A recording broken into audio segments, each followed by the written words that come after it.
The generation nobody talks about. There's a generation walking among us right now who learned something as children that you were never taught. How to survive completely alone. You ever notice something weird? We obsess over boomers. We can't stop analyzing millennials. Gen Z. We treat them like they're from another planet. But there's this whole generation just sitting there. Quiet. Almost invisible. Generation X. Born somewhere between 1965 and 1980. They're that coworker who never complains. Your parent who seems strangely distant. The people who built the internet but won't tell you what they had for lunch. And here's the thing nobody's telling you. Their minds work differently than anyone else alive today.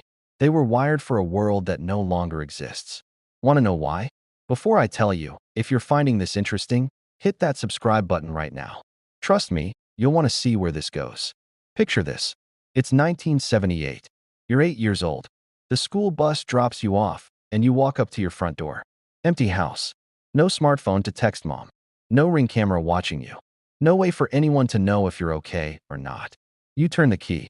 Step inside. Silence. You make yourself a snack. Do your homework. Alone. And you wait. By 1984, 7 million children between ages 5 and 13 came home to empty houses every single day. That's not a statistic. That's an entire generation learning one brutal lesson. You can't always count on someone being there. Think about that for a second. 7 million kids coming home to silence, day after day after day. And that empty house, it didn't just make them tough. It rewired their brains. When you're alone like that, consequences aren't abstract. They're real, immediate. There's no buffer. You mess up, you face it. Right then, by yourself. No one's coming to save you. If this is hitting close to home, smash that like button and drop a comment telling me if you're Gen X or if this describes someone you know. I want to hear your stories. Your parents finally get home hours later, and when they do, you know exactly where you stand. The rules aren't up for discussion. Step out of line and you pay for it. Fast. Hard. Nobody wants to hear how you feel about it. There's no negotiation. No therapy talk. No, let's discuss your feelings. You did something wrong? Here's the consequence. End of story. Psychologists call this a high contingency environment. Every action has a direct outcome. No delays. No second chances. Your brain learns to think 3 moves ahead because it has to. You learn to ask yourself, if I do this, what happens next? And then what? And then what? That's why Gen X sees things coming that blindside everyone else. They're not psychic. They're just constantly running scenarios in their heads because that's how they survived childhood. Imagine being 10 years old and having to figure out dinner because mom's working late and dad's stuck in traffic. You can't just order DoorDash. There's no Uber Eats. You open the fridge. You look at what's there. You figure it out. Maybe it's a peanut butter sandwich. Maybe it's cereal for dinner. Maybe you actually try to cook something and nearly burn the kitchen down. But you figure it out. Because you have to. And nobody's going to praise you for it. Nobody's going to post about what a responsible kid you are. It's just what you do. But here's where it gets darker. They watched their parents preach stability, then divorce in record numbers through the 70s and 80s. They saw people pour everything into companies, only to get pink-slipped when the economy shifted. The divorce rate nearly doubled between 1965 and 1980. If you were a Gen X kid, there was almost a 50-50 chance your parents would split up. And when they did, nobody sat you down with a child psychologist. Nobody asked how you were processing it. You just dealt with it. Mom's house on weekdays, dad's apartment on weekends, or vice versa. 2 bedrooms, 2 sets of rules. Learning to navigate 2 completely different households. Everyone told them the same lie. Work hard, follow the rules, and everything will work out. Their parents told them this. Their teachers told them this. Society told them this. Then the rules changed. Right in front of them. Dad worked for the same company for 15 years. Loyal. Dedicated. Never missed a day. Then one Tuesday afternoon, he came home early with a cardboard box full of his desk stuff. Laid off. The company merged with another company. Nothing personal. Just business. If you're understanding this on a deep level, share this video right now. Someone in your life needs to see this. Mom stayed home to raise the kids like she was supposed to. Then the divorce happened, and suddenly she had to find a job with no recent work experience. Struggling. Starting from scratch. The rules they'd been taught didn't apply anymore. Psychologists have a term for what happened next. Defensive pessimism. But Gen X just calls it reality. It's not that they're cynical. It's that they built emotional armor because the rug kept getting pulled out from under them. They hope for good things, sure. But deep down, they're always waiting for the other shoe to drop. Because it always does. You learn not to get too excited about good news because good news has a way of turning bad. You get the job? Great. But you also start looking at how stable the company is. What's their layoff history? What's the industry outlook? You meet someone special? Wonderful. But you also keep a little piece of yourself protected. Just in case. It's not about being negative. It's about being prepared. And this is why you barely see them on social media. Privacy wasn't a luxury when they were growing up. It was normal. You messed up? Maybe 5 people knew. No cameras. No viral videos. Just awkward memories buried in basements and parking lots. Think about this. When Gen X did something embarrassing at a party, it lived in the memories of the people who were there. That's it. No one posted it. No one recorded it. No one shared it with thousands of strangers. By next week, people had mostly forgotten about it. The idea of broadcasting your life to strangers? That doesn't feel liberating to them. It feels dangerous. They learned early. The less people know, the safer you are. Every piece of information you share is a potential weapon someone can use against you. Every photo, every status update, every location check-in. Why would you volunteer that information? Drop a comment right now if you're Gen X, and this is exactly how you feel about social media. I'm reading every single one. So they turned irony into a weapon. Crack a joke. Keep distance. Laugh before it hurts.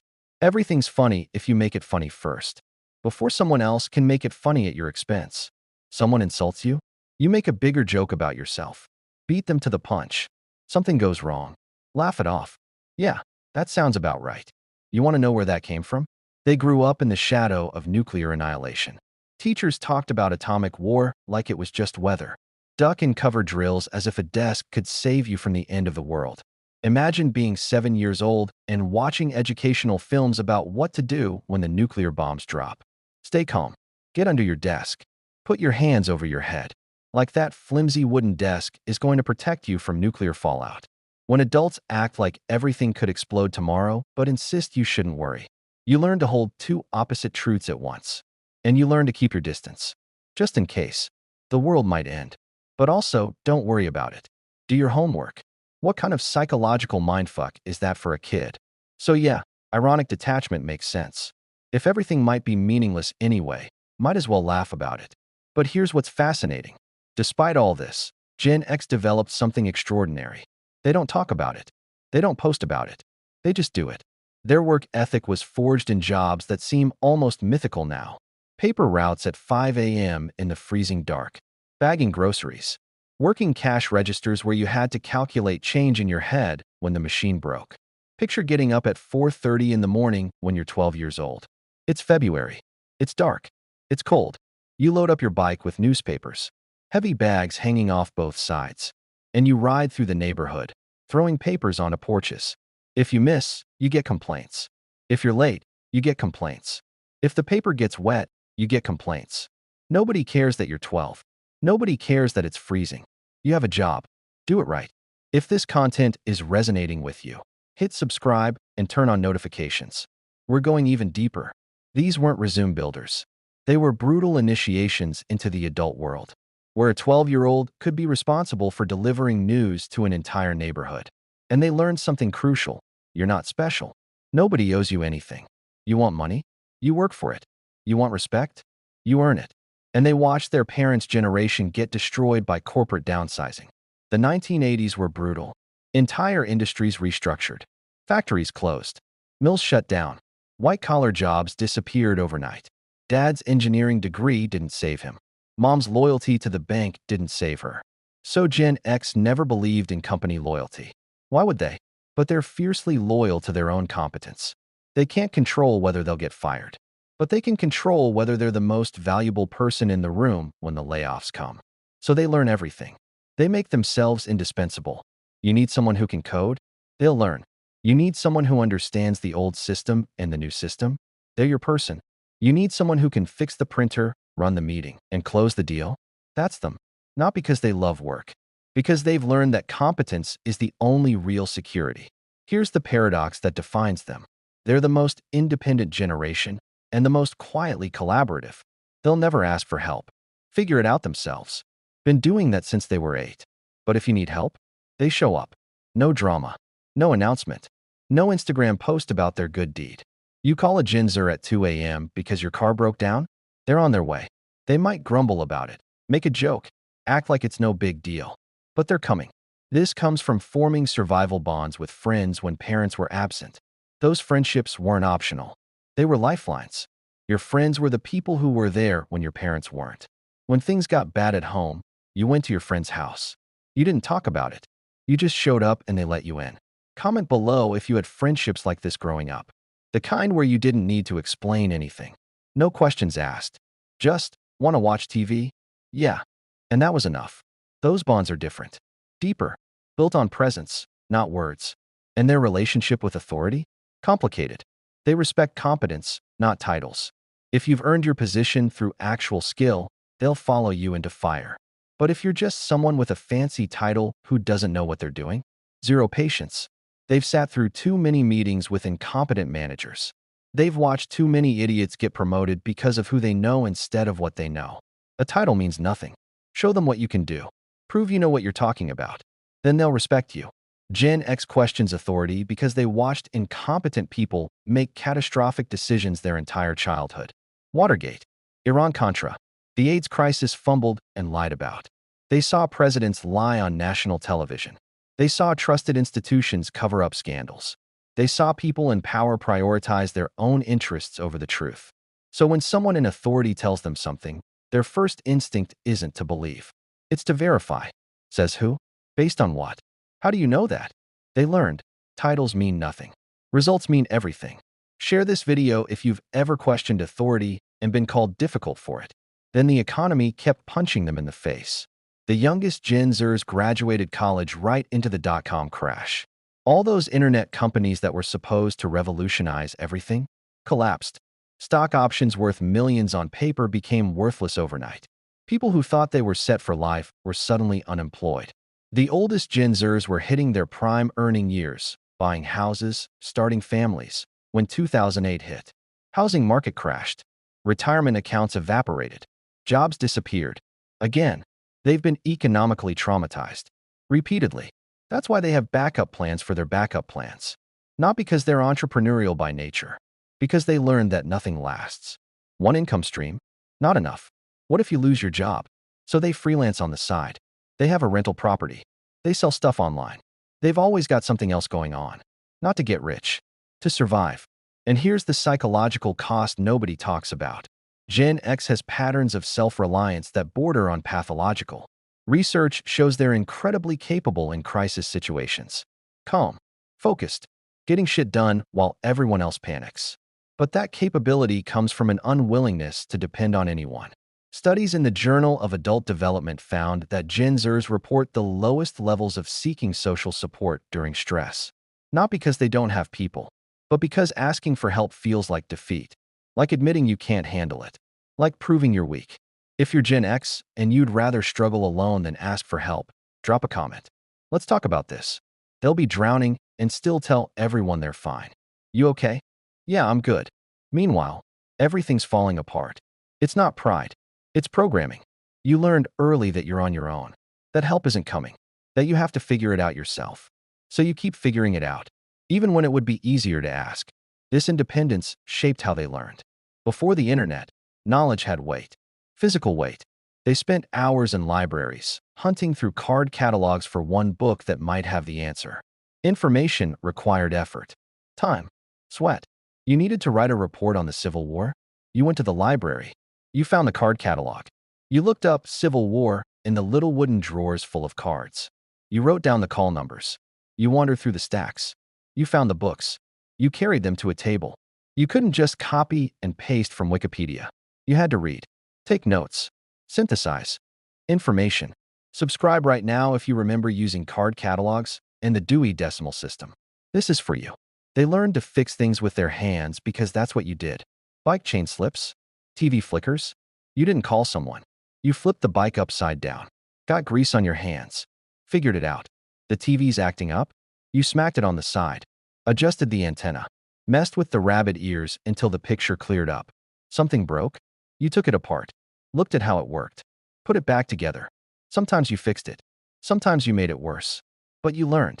This built something rare, mechanical intuition. The belief that with enough patience and a screwdriver, you could master the physical world. Nothing was too complicated to understand. It was just a matter of taking it apart and seeing how the pieces fit together. And now, they're watching their kids grow up in a completely different reality. Helicopter parents, constant supervision, social media documenting everything. They gave their children the attention they never had. They were present. They were involved. They showed up to every game, every recital, every parent-teacher conference, because they remembered what it felt like when nobody showed up for them. But sometimes, late at night, they worry they've made their kids too soft, too dependent, too visible. Their kids don't know how to be alone. They panic if their phone dies. They can't entertain themselves without a screen. They need help with everything. They call mom for advice about things Gen X figured out on their own at 12. If you're a Gen X parent struggling with this, comment below. You're not alone in this feeling. And the social media thing?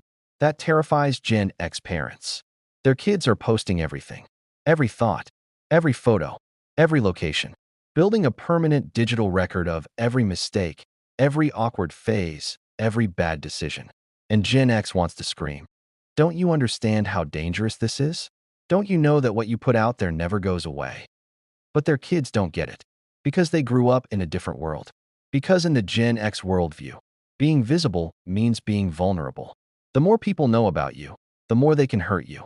The more you share, the more ammunition you give them. So you keep things close. You keep things private. You keep yourself protected.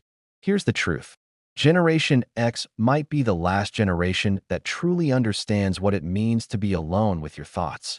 To be bored. To solve problems without Googling the answer. Bored on a Saturday?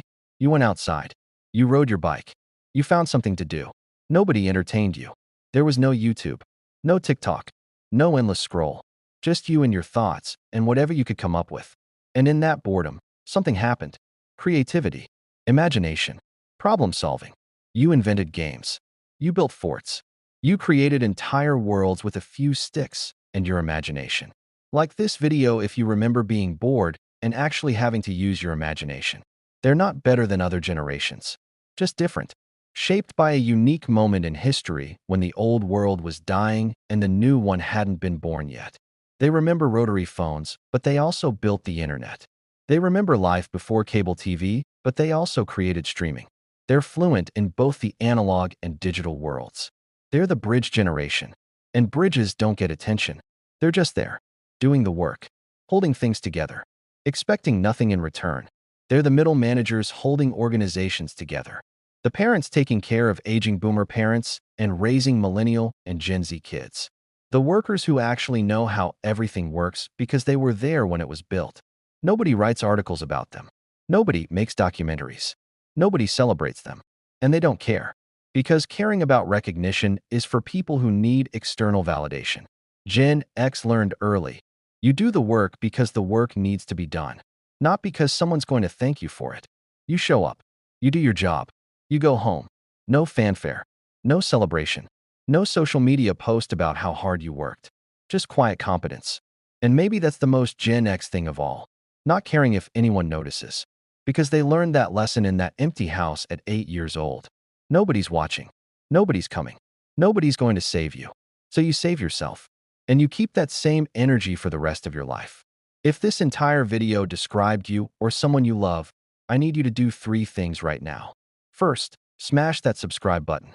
We create deep psychological content like this every single week. Second, share this video. I guarantee you know someone who needs to see this. Someone who will watch this and finally feel understood.